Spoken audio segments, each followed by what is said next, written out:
Olá, bom dia a todos. A gente vai aqui iniciar o nosso segundo bimestre, tá? Letivo.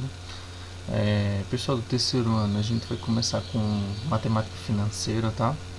Vai introduzir a questão de juros, variação percentual, aumentos e descontos sucessivos, como vocês podem observar aí. Nessa primeira aula é uma introdução ao que é a matemática financeira. Bem, como o próprio nome já tende a deixar claro, a matemática financeira ela vai trabalhar em cima das finanças do nosso mercado financeiro. Vai mexer com aumento, com decréscimo, com dinheiro, tempo, certo? Então a gente vai iniciar aqui a apresentação, certo? Nossa aula, e introduzir e ir a fundo um pouquinho mais sobre esse assunto. Então vejamos. Bem, o conceito inicial, né? Bem, o valor do dinheiro no tempo é a linguagem da matemática financeira, ou seja, a matemática financeira ela está falando de dinheiro e de tempo. Então, como é que isso vai ocorrer? Como é que vai ser esse comportamento do dinheiro em relação ao tempo? Certo? Aí vejamos. Sabemos que a gente pode determinar a quantia de crédito hoje, por exemplo, daqui a 3 anos. O que eu vou ter daqui a 3 anos, por exemplo. E também se eu receber uma quantia hoje ou no futuro, para saber se ela é a mesma coisa ali, se eu perdi muito dinheiro, se eu gastei ela hoje, quanto é que eu teria daqui a 3 anos, por exemplo. Então a gente pode fazer essas estimativas com o uso da matemática financeira. E também pode-se utilizar o dinheiro no agora, né?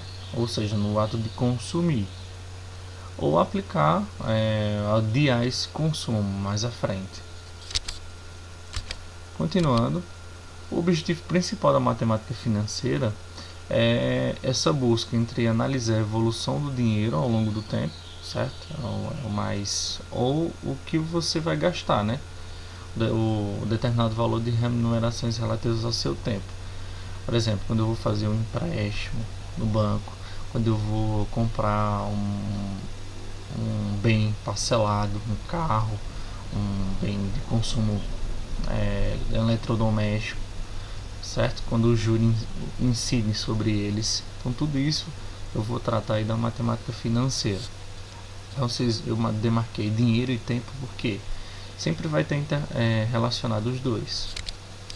Continuando, busca-se na matemática financeira verificar e efetuar análises e comparações entre os vários fluxos de entrada e de saída de caixa, verificados em diferentes momentos, certo?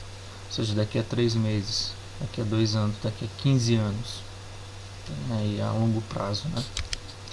Então, os juros, que é um dos principais termos da matemática financeira, né? Que é o que rege as finanças. A gente vai ter o seguinte: os juros é remuneração pelo uso do capital.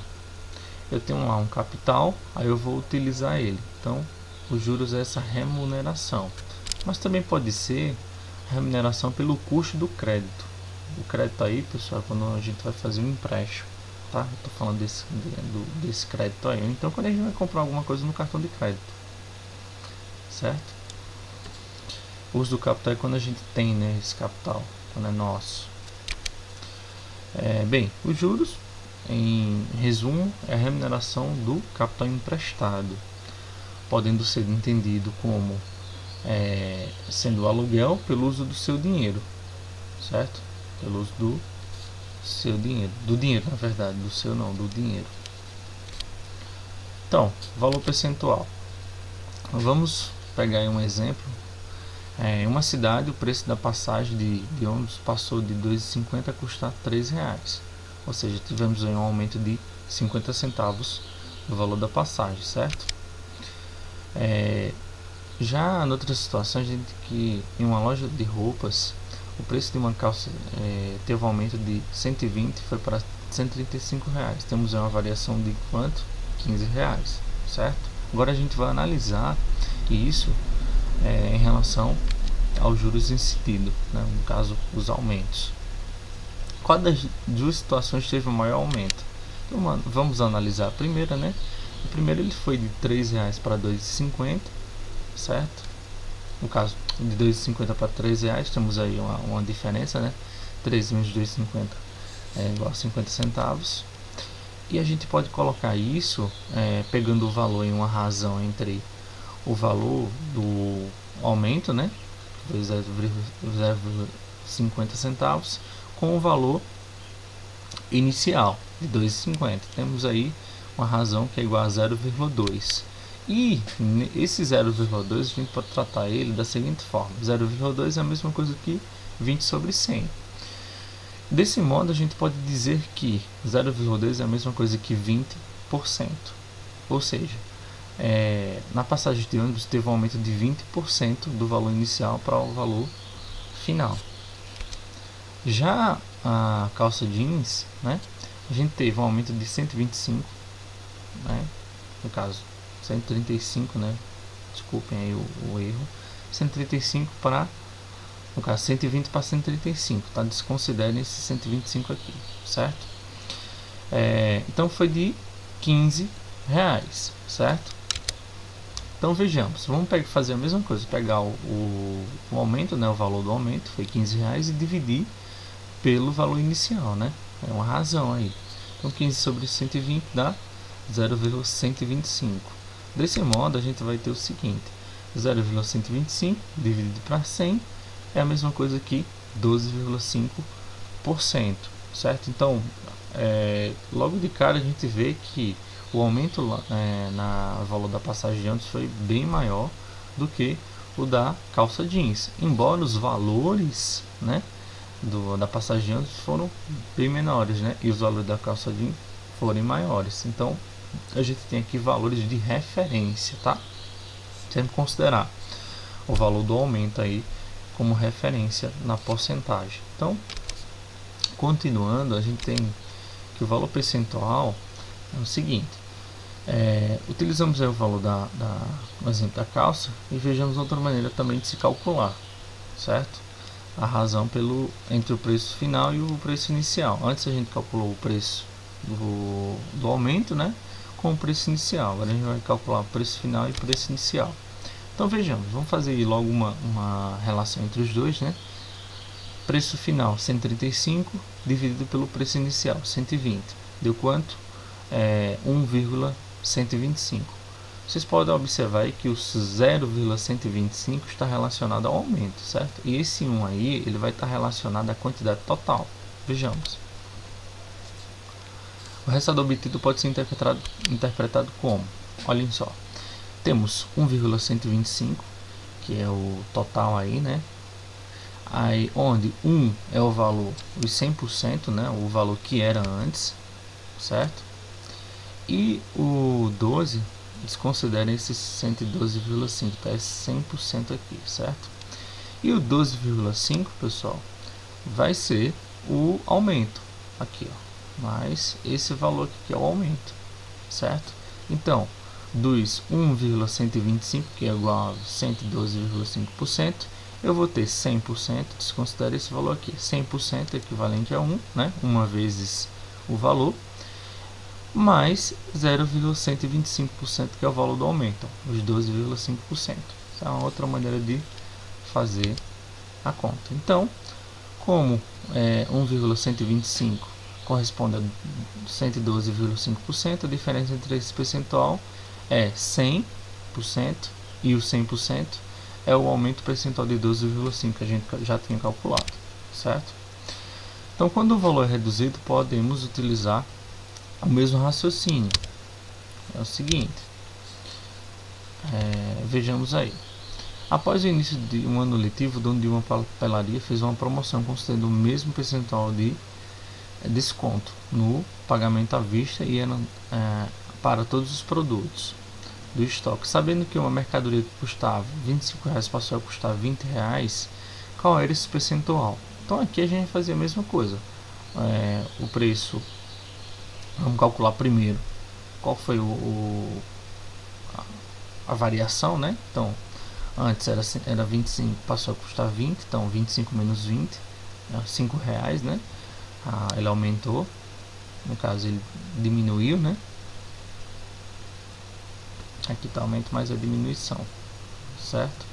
Então ele diminuiu 5 reais. Então vamos considerar aqui os 5 reais, certo? Dividido pelo preço inicial, que era de 25, dá quanto? 0,2, certo? Então esse 0,2 equivale a quanto? 20%, tudo bem? Então o desconto aí foi dado, né? Esse decréscimo, desconsidere esse aumento aqui, tá? Essa diminuição, essa redução aqui, ó, foi de 20% do preço inicial para o preço final. De 25 ele passou a custar 20 reais. Também podemos calcular daquela outra forma, pela razão entre o preço final e o preço inicial. Então vejamos, vamos ter o preço inicial era, no caso final era 20, né? Foi um decréscimo, e o preço inicial foi 25. Então temos aí, ó, uma razão de 0,8. Desse modo a gente vai calcular da seguinte forma: 0,8 vai ser igual a 1, né, que é os 100%, certo? Menos 0,2, que é a quantidade para poder dar 0,8, certo? Isso aqui para poder termos essa igualdade. Então a gente tem que 80%, né, que equivale aqui, vai ser igual a 100% menos 20%. Equivalente aqui, são todos os três equivalentes. Desse modo, a gente tem que, como 0,8 corresponde a 80%, a diferença entre esse percentual e os 100% é o desconto percentual de 20% que obtivemos no produto, certo? Continuando, a gente tem o seguinte: quando a razão entre o valor final e o inicial for maior que 1, ocorrerá um aumento, e que quando for entre 0 e 1, haverá uma redução. Vocês viram lá, né, que no primeiro caso deu 1,125, certo? Então tivemos ali um aumento. Já quando tivemos a redução, o valor foi de 0,8. Então, sempre quando for fazer a razão entre o valor final e o valor inicial, se der maior do que 1, teremos o aumento. Se der um valor entre 0 e 1, teremos uma redução do preço. Temos aí mais um exemplo, né? Aumento. Quando uma quantidade passa de 2 para 3, temos um aumento de quanto?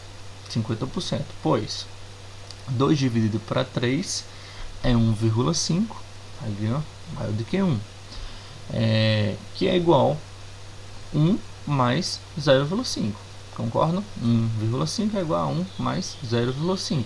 1 equivale a 100%, né? A gente viu isso.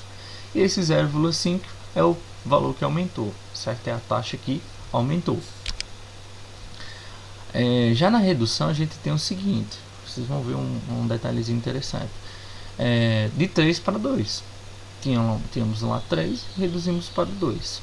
Então nessa redução de aproximadamente 33,3%, pois 3 dividido para, no caso 2 dividido para 3 vai ser aproximadamente 0,667. Isso aqui vai ser igual a 1 menos 0,333. Então a gente pode dizer que dos 100% tivemos aí uma diminuição, né? No caso, uma redução de 33,3%. Vejam que temos os mesmos valores, certo? Os mesmos 2 e 3, mas ao aumentar o valor é maior, temos ali 50%, mas ao diminuir o valor, a redução é menor, de apenas 33,3%. Isso acontece porque os valores de referência 3 e 2 ali vão mudar. Antes a gente tinha o que? 3 sobre 2, e agora a gente tem 2 sobre 3.